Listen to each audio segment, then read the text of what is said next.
Alright, today we have a gun review that I'm pretty excited about. This is the FNX 45. It's not the tactical version, it is just the standard FNX without the threaded barrel or the mount for the RMR. But I've had this gun for a couple months now and been shooting it, love it, I'm very excited about it. It's probably going to be one of the longer reviews that I do, so just up front, if you're short on time, it's a great gun, you should definitely pick it up. Getting back on track to the normal schedule here, we'll jump right in with size and weight on this guy. So the FNX 45 it's a 45 caliber pistol with a 15 round magazine, so it is big and it is heavy. Not like crazy heavy, so if you look at it's unloaded without the TLR1, but just the pistol unloaded is about 2 pounds even. And unloaded 1911 is about 2.43. When you load that mag up though, it's going to weigh more than a loaded 1911 because you got 15 rounds instead of 7.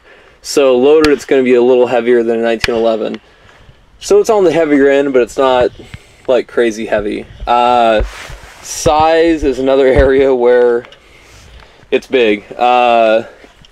It is bigger than most of your full-size duty guns, both in height and in width. It is extremely thick here, and that's just housing that 15 round magazine. It means that the grip has to be long. I don't know if you can see it actually is extending down quite a bit below my hand, and the slide is very heavy. I'm going to hop over and grab another gun here so you can compare it, so you guys can check that out.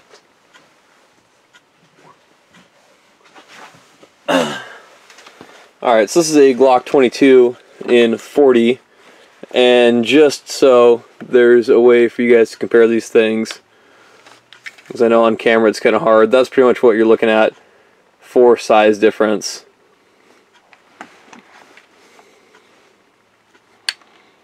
Obviously the Glock being a 40 instead of a 45, but you can kind of tell that the FN is quite a bit larger gun, which isn't necessarily bad. Like I said, for its size, it is pretty light. That's going to be because you got the polymer lower frame, but it's big, and that's going to kind of affect some things that we're going to talk about as the review goes on. Alright, moving on to our next category here, we have ergonomics. For such a big gun, like I was saying before, the ergonomics on this thing are actually very good, I think. I've got probably above average size hands, but taking the gun in hand here, I can very easily reach the mag release, which is ambidextrous. All your controls are ambidextrous. Mag release, safety is easily accessible while shooting. Decocker's on the same lever, so it is very easy to manipulate all of the controls one-handed for me with above average size hands. It is, I would say, ergonomically it's more comfortable for me than a Glock. The grip is actually smaller than a 45 Glock grip, so it's much easier to grab. It does have removable back straps. It comes with 2. This is a flat one. It comes with a kind of more curved one. Nice big trigger guard, so if you have gloves on, you're not going to have a problem there. So ergonomics on this gun, I would say, are great for most people. You know, if you have small hands, you're gonna have a tough time with it because it's big. But with some practice and just getting used to it, you'd probably be fine. Other than that, the gun's very well thought out. The layout of all the controls is great. Moving down the line to trigger pull. Trigger pull, so this is going to be a double and single action gun. Take safety off. Obviously, I safety checked it beforehand. Take safety off. Your double action pull is going to be long and it's going to be heavier, but it is very smooth. And it does have a little bit of a long reset. I'm sure you guys saw that. So it's a little long and heavy and it's smooth, but for double action, it's pretty much what I'd expect. Single is really where you make your money on this thing. It is short, relatively crisp, no creep, but you've still got kind of that longer reset. So like I said, take some practice. This isn't a competition gun. I doubt most people are actually going to practice enough to shoot it to reset. It's just not what it's designed for. So if you're looking for a competition gun or something, that's probably not the best trigger or setup for you. But for what it is, it's great. It's really for a duty gun or a carry gun. You can carry it cocked and locked, just like a 45. So you sweep down to your safe and you're ready to go. You avoid the double action pull associated with something like a Beretta that's double action only. So I like it a lot. I think the trigger pull for the gun, for the cost, is very good. And for especially kind of a duty type gun, I think it's very good. I like it more than the Glocks. I like it. I like the single action as much as I like, you know, triggers on an XD. And double action's okay. I really mostly plan on carrying this gun in the locked and cocked configuration, not with the hammer down. So I'm not too concerned about double action. I train with it and I can make it work if I have to. It's just not really what I plan on using. So trigger pull is good. Durability, I'm at, what am I at? Probably about 460-ish rounds on this gun. I haven't cleaned it. I lubed it at the beginning, and when I bought it, it was brand new. So it came out of the box, got lubed, and started shooting. And we've got nothing really as far as wear. You can see a little bit on the top of the barrel there, where the slide comes down, and a little bit on the side there. It looked to me like the barrel itself, the finish is wearing off. Some of that's just because it's dirty, but yeah, gross. You are getting some grooves in the barrel where the finish is starting to come off, and in my mind it's a little early for something like that. So that's kind of disappointing that the finish on the barrel doesn't quite seem to be holding up as well as I'd like it to. So that's a little meh, but the rest of it, durability has been excellent. Nothing's broken. Besides the finish on the barrel, nothing is wearing out faster than it should. So that's a big A+. Reliability, reliability's been good. I would say it's been pretty excellent in most cases. When the gun was new, I was doing some one-handed shooting with it, and I was getting some failures to feed, which were kind of acting like a limp wristing failures. So I changed my grip, stiffened it up a little bit, and I haven't had those problems since. Like I said, it was a pretty isolated incident when the gun was brand new.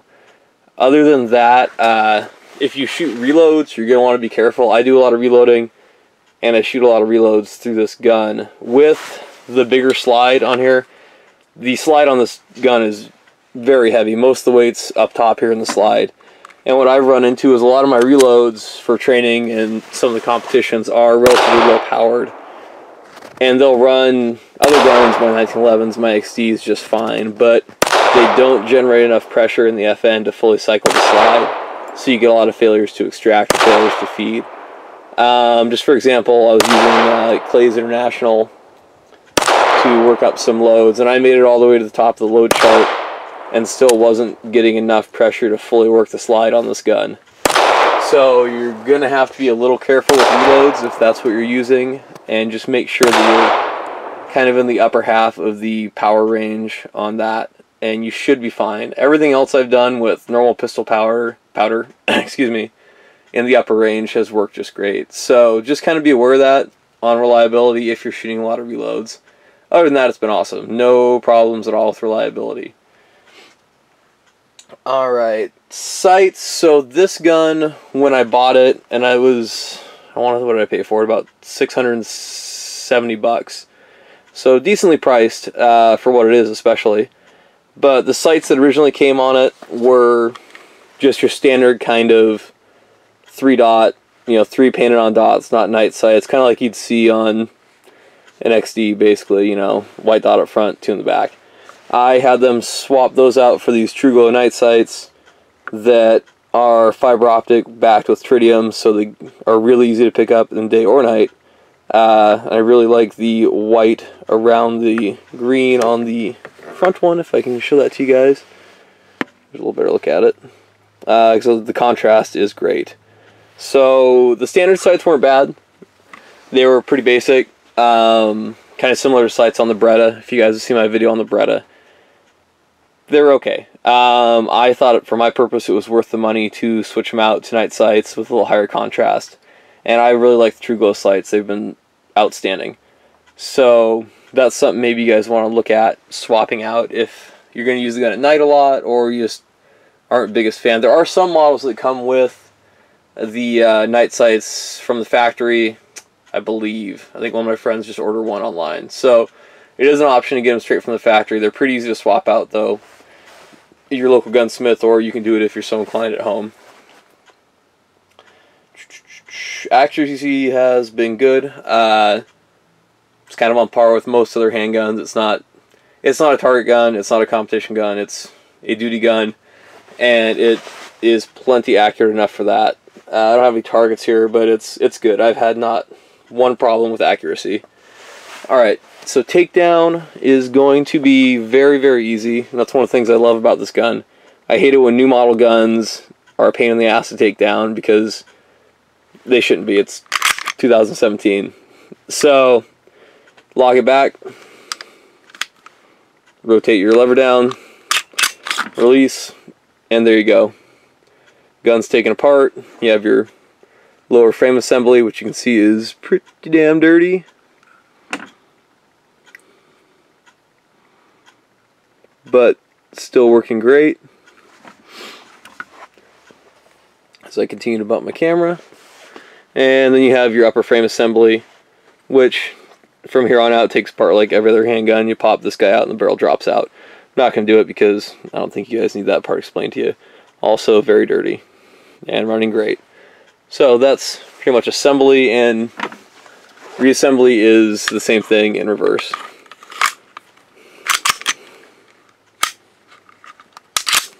And you're good to go. So that is what I love about this gun. Takedown assembly is very, very easy. Much like everything else, it's very well thought out and kind of on par with a lot of the newer designs that we're seeing the last couple years. So well done, FN.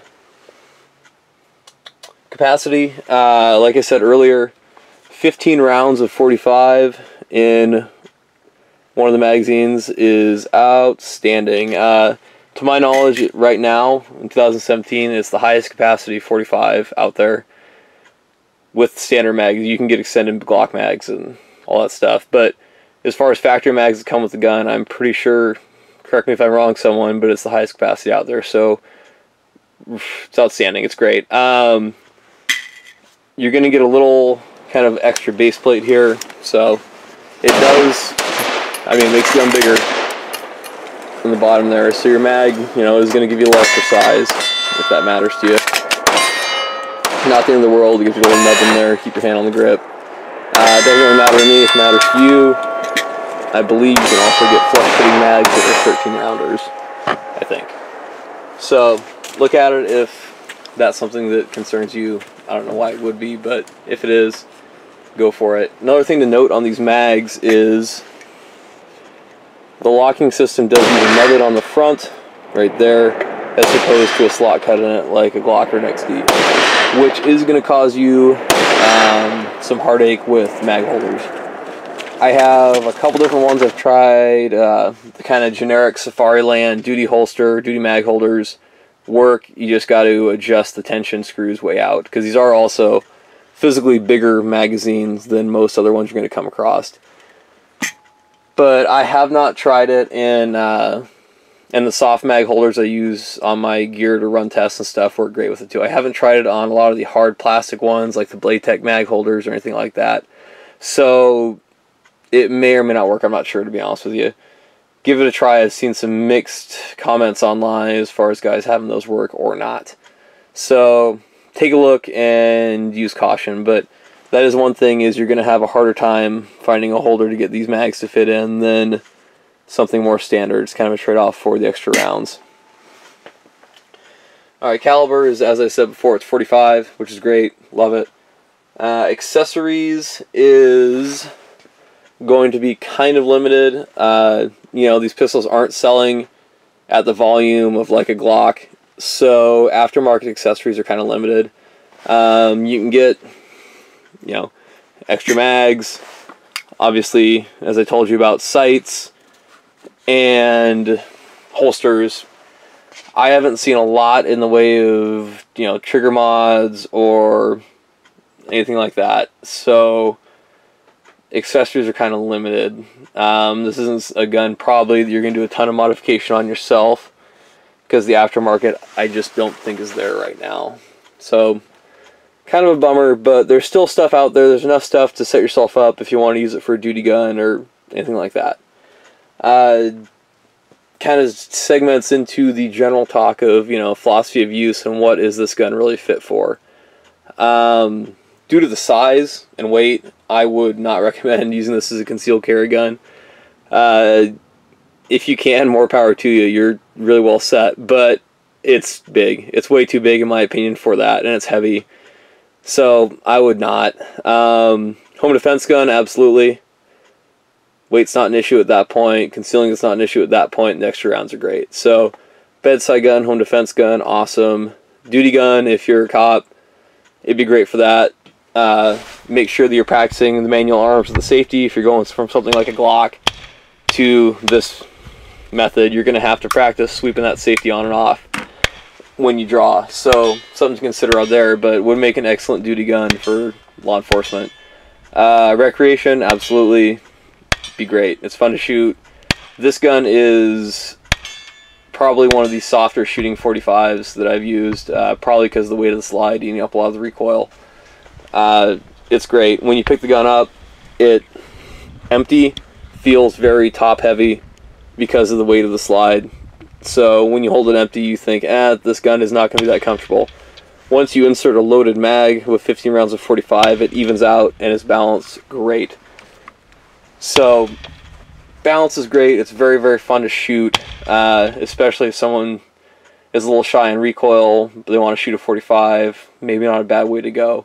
And with the slim grip on the back here, it is actually pretty manageable. So I would say, yeah, recreation, great. Competition, it depends on what competition you're doing. If you're doing IDPA or something, you might be able to get by with it. But it's not going to be a race gun. It's not something you're probably going to modify that much. So I would say probably no on competition. But overall, my thoughts on the gun are that it's great. If you're looking for a self-defense gun or just a great gun to have around, FN's an awesome company. Their quality is superb, and this gun has performed exceedingly well. So I can't really recommend it enough. If you guys have any questions or comments or want to know anything else about it, I have very, very limited experience on the tactical version, which, for those of you who don't know, there's this version, and then there's the tactical version, which has a slightly longer barrel that's threaded, and a milled out spot on the top of the receiver to mount a RMR reflex sight. My buddy has one. I've shot it, maybe one mag through it with no suppressor, and it's a good gun. I mean, it's more expensive, and for me, the extra money wasn't worth it because I don't have a suppressor for pistols, and I don't plan on putting a electronic sight on it. So for me, it wasn't worth it, but it was a fun gun. My understanding, and someone can correct me if I'm wrong, is they're the same guns, just one runs a longer barrel and has some mill work done to the slide. Everything else, your internal components are the same. So those are really the two things you're paying for. Oh, and it comes with raised sights, so your sight profile is going to be a little higher, allowing you to co-witness through your RMR and see over the suppressor. I believe it also comes with night sights standard. So those are the three things you're really paying for when you go to the TAC version instead of this version. If you're going to run a suppressor and you want a gun that's set up for it, it's probably a really good option because, like I said, I've been extremely happy with this one, and it's pretty much the same gun. So if you're thinking about getting one of these, or FN's a company you've never looked at before, get it. Great gun. Big and heavy, but for the right role, it's very, very reliable and reasonably priced. Alright, hopefully this was helpful, and if you have any questions, go ahead and leave them in the comments. Thanks.